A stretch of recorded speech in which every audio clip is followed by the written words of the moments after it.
On June 13, 1944 at dawn, the advanced carrier Taiho departed from Tawi-Tawi anchorage in the southwestern Philippines. This ship served as Vice Admiral Jisaburo Ozawa's command center. Accompanying Taiho were the carriers Zuikaku and Shokaku, along with various cruisers and destroyers. They traveled northeast to join parts of Japan's first mobile fleet. By June 15th, U.S. forces had begun their invasion of Saipan in the Marianas. If Saipan and nearby islands fell, the Japanese homeland would be exposed to powerful American bombers. In response to the U.S. offensive, Ozawa launched Operation Ago, a strategy meant to trap the American fleet and deliver a decisive Japanese blow. Beyond defending Saipan, Ozawa aimed to secure a major victory against the U.S. Navy. He faced two major obstacles, a weakened Navy and a severe shortage of fuel oil. The Imperial Japanese Navy had suffered heavy losses in earlier battles such as Midway and Guadalcanal. Still, with a remaining core of carriers and battleships, Ozawa believed he had enough strength to execute his plan. Fuel scarcity was worsened by U.S. submarine attacks on Japanese merchant ships. Japanese vessels had to rely on crude Borneo oil, which produced dangerous fumes and caused engine issues. Despite these challenges, Ozawa pressed forward. The Japanese assembled 9 carriers, 5 battleships, 10 heavy cruisers, 2 light cruisers, and several destroyers from the first mobile fleet. Facing them was the powerful U.S. Fifth Fleet under Admiral Raymond A. Spruance, with 15 carriers, 7 modern battleships, and 956 carrier-based aircraft, nearly twice the number of planes as the Japanese. Spruance, expecting a Japanese move on Saipan, was prepared for a major battle. He also suspected that the Japanese might attempt to bypass the American fleet and directly attack the invasion force, so he placed his carriers to prevent such a maneuver. Knowing that the Americans would rely heavily on carrier aircraft near Saipan, Ozawa devised a plan involving over 500 land-based aircraft stationed on Guam, Yap, and Rota. These planes were meant to launch continuous strikes against the American carriers before the arrival of the first mobile fleet. After refueling in the Philippines, the Japanese fleet headed eastward. Ozawa's carriers passed through the San Bernardino Strait, while the battleships moved through the Surigao Strait to the south. American submarines in the region detected and reported the movements of both groups, identifying a large Japanese advance toward Saipan. This would become known as the Battle of the Philippine Sea. 2 days earlier, in Pearl Harbor, Admiral Charles A. Lockwood reviewed a map of the Philippine Sea. Aware of the potential Japanese reaction to the Saipan invasion, Lockwood, head of the American submarine force, knew his submarines could play a key role. He envisioned a box-shaped area through which any Japanese naval force would likely pass. He deployed 4 submarines, Albacore, Finback, Bang, and Stingray, to monitor 30-mile sectors at each corner of this box. Based on new intelligence, he shifted the area 100 miles south.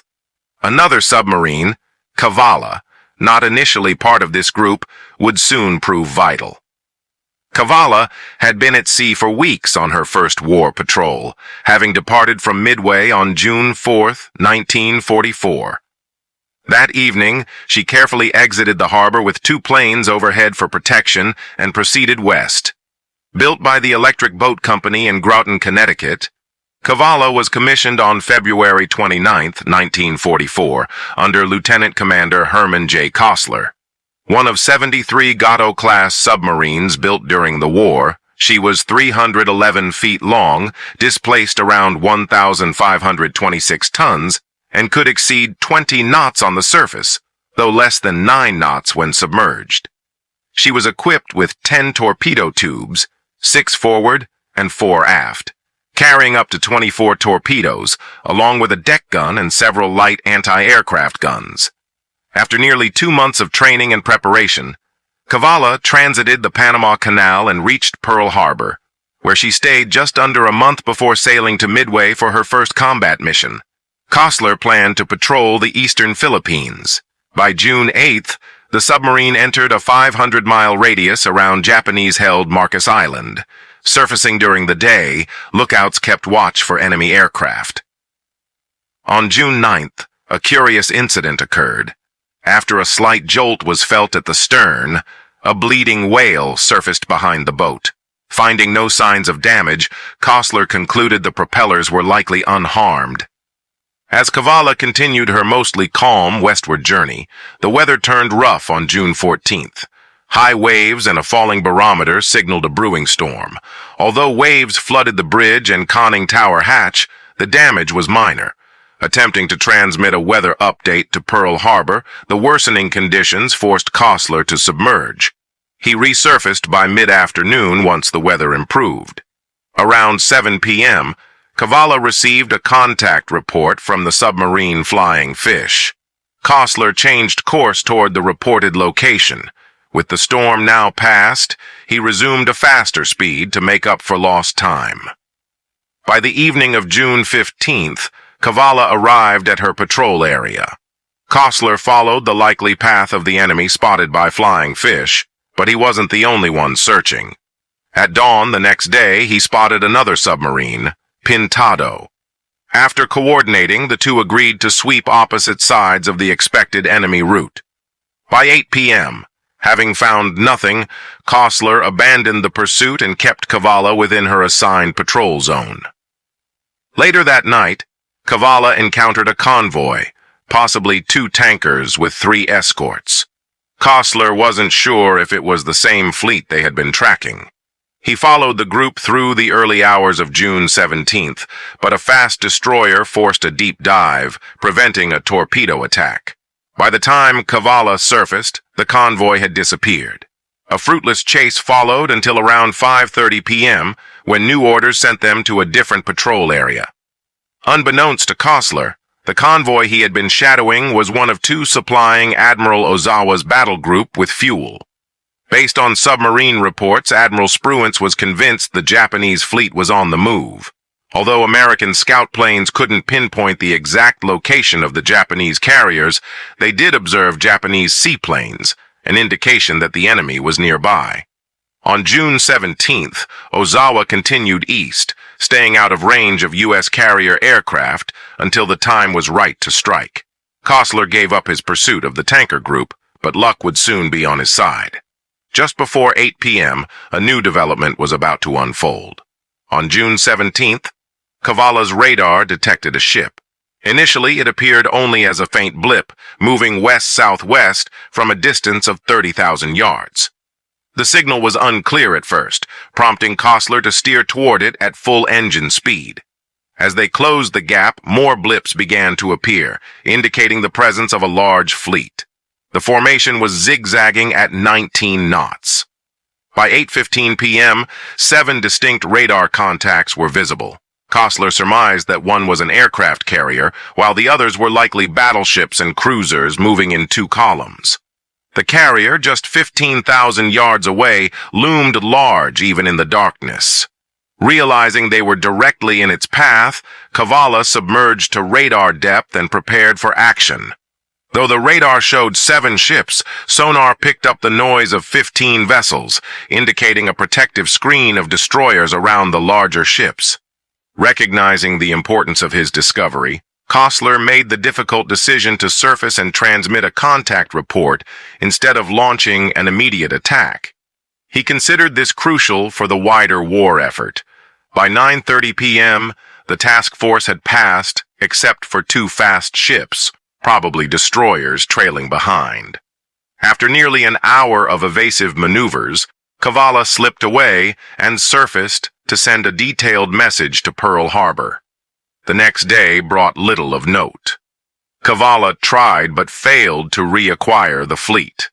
At 3:45 a.m. on June 19th, a low-flying aircraft passed near the submerged submarine. Though the plane itself wasn't seen, its engine roar reverberated through the conning tower. The officer on deck, Lieutenant Junior Grade Casor, appeared shaken and nearly speechless.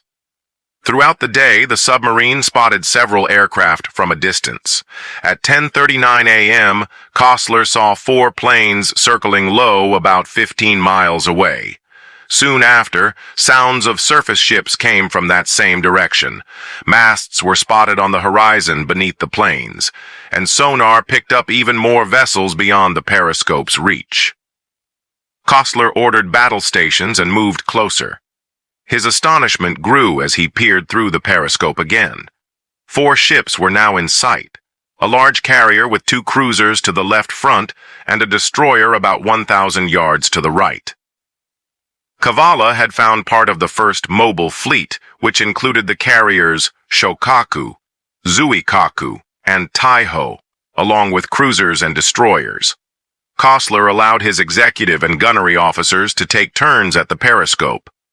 They identified the target as a Shokaku-class carrier, and indeed it was the Shokaku herself.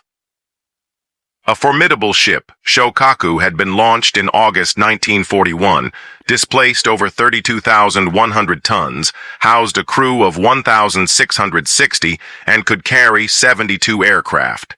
Faced with rapidly changing conditions, Costler acted quickly. The destroyer on the right posed a threat, but he decided to focus on the carrier and take the risk. The destroyer, later identified as Urakazi, looked dangerous even through the periscope.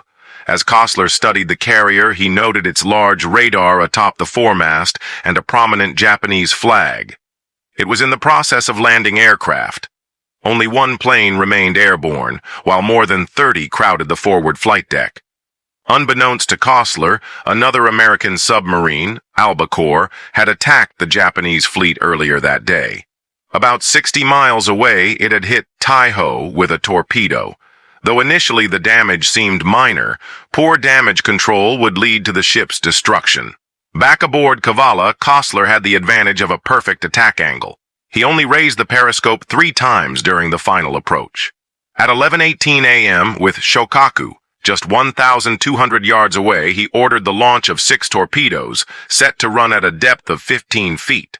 Despite their stealth, Costler was uneasy about the destroyer, which was closing in at a head-on angle, roughly 1,500 yards away. As the torpedoes launched, Costler ordered a rapid dive. The last 2 torpedoes were fired during the descent. 50 seconds after the first launch, an explosion was felt, followed by 2 more in quick succession. Costler concluded that only 3 torpedoes had struck. Turning the submarine left to avoid depth charges, the crew went silent, bracing for retaliation. When Shokaku's crew spotted incoming torpedoes from the starboard side, it was already too late. The captain ordered evasive action, but the torpedoes hit the forward and central sections. The ship lurched to starboard and broke formation, with Urakazi close by.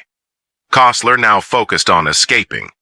He steered deeper into the sea as the first depth charges exploded. 2 groups of 4 charges detonated nearby, one ahead and to the left, the other sweeping from left to right. At 11:44 a.m., a destroyer passed overhead at high speed, its propeller's noise vibrating through the sub. Surprisingly, no charges were dropped during this pass. The tension was immense, but the crew remained silent and composed. Initially pursued by 3 destroyers, Cavalla managed to shake off all but one after about 90 minutes. By 1:30 p.m., there was a chance they might escape. The depth charge explosions were becoming more distant, though still between them and the battle site. Soon, Cavalla's only working sound equipment began detecting underwater noise coming from the direction of the attack. Roughly 30 minutes later, Costler cautiously brought the sub up to periscope depth. Distant depth charges were still exploding, and the sonar pointed toward Shokaku's last known position. At exactly 2:08 p.m., the mood shifted. 4 massive explosions sounded from that area. Costler noted that these were not typical depth charges or bombs. Their echoes lasted much longer.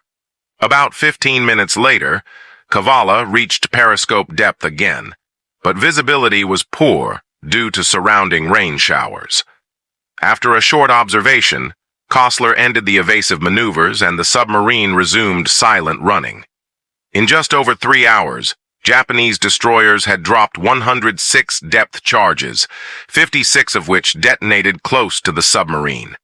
Around 7 p.m., Cavalla surfaced and began to withdraw. An hour later, Costler sent a message to Pearl Harbor. He reported 3 torpedo hits on a Shokaku-class carrier, described the depth charge attacks, and mentioned the powerful explosions he had heard. He ended with cautious optimism. He believed the carrier had been sunk. It had been a long and tense day. Shokaku, a veteran of key early war battles such as Pearl Harbor, the Coral Sea, and Santa Cruz, had met her end. Japanese naval records say little about her final moments, but survivors claimed there may have been 4 torpedo hits, not 3. It's believed the explosions ruptured a fuel tank, causing a fire that was briefly brought under control. Despite heroic efforts to save her, the carrier stayed afloat for only a few hours before succumbing to further explosions.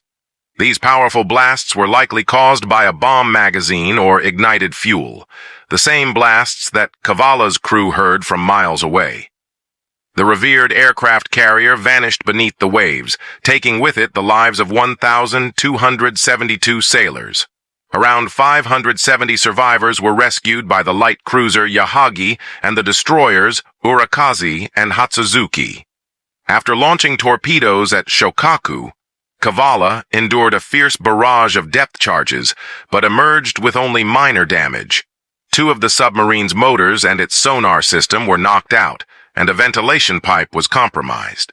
These proved to be small costs in exchange for the major accomplishment of sinking a Japanese carrier. Cavalla continued her patrol through June until receiving orders to head for Saipan near the end of the month. At about 2:30 p.m. on July 1, 1944, she met the destroyer Philip, which escorted her the rest of the way. As dawn broke and the vessels neared Saipan, Costler described the sight as unforgettable. Ships of nearly every kind filled the view, and signs of the ongoing battle on the island were clear, smoke rising in one direction, and the sounds of gunfire and explosions filling the air. Anchored southwest of Saipan, Cavalla found herself among a varied fleet. Costler noted that Japanese aircraft typically launched attacks at night, but lookouts and gunners remained ready during the day as well. At 1:10 p.m., while refueling from the tanker Kago, the submarine received visitors. Representatives from the offices of Admirals Spruance, Turner, and Hill arrived, along with 6 journalists and a photographer. They questioned Costler intently for an hour, most interested in the attack on the Japanese fleet. Afterward, the guests departed and preparations were made for Cavalla's next movement. Reflecting on their stay at Saipan, Costler said it was one of the most remarkable experiences of his life, offering a direct view of one of the fiercest battles faced by American Marines. On the afternoon of August 3rd, Cavalla completed her first war patrol, arriving in Majuro after 64 days at sea. The following month was spent there, allowing the crew time to rest, train, and perform maintenance on the vessel. The Battle of the Philippine Sea marked a devastating defeat for the Imperial Japanese Navy. American forces later nicknamed the air campaign the Great Marianas Turkey Shoot, due to the ease with which Japanese aircraft were repelled. Land-based Japanese planes proved ineffective against the U.S. fleet. Admiral Spruance located the enemy and struck hard. In addition to the submarine's success in sinking Taiho and Shokaku, the carrier Hio was also lost, along with hundreds of aircraft. Several other Japanese ships suffered varying degrees of damage. In the closing days of the war, Cavalla was assigned to lifeguard duties near Japan. She entered Tokyo Bay near the end of August and remained there through the official Japanese surrender on September 2, 1945. Over the course of her service, Cavalla conducted 6 war patrols and sank 4 Japanese vessels. Yet it was her very first mission and the sinking of Shokaku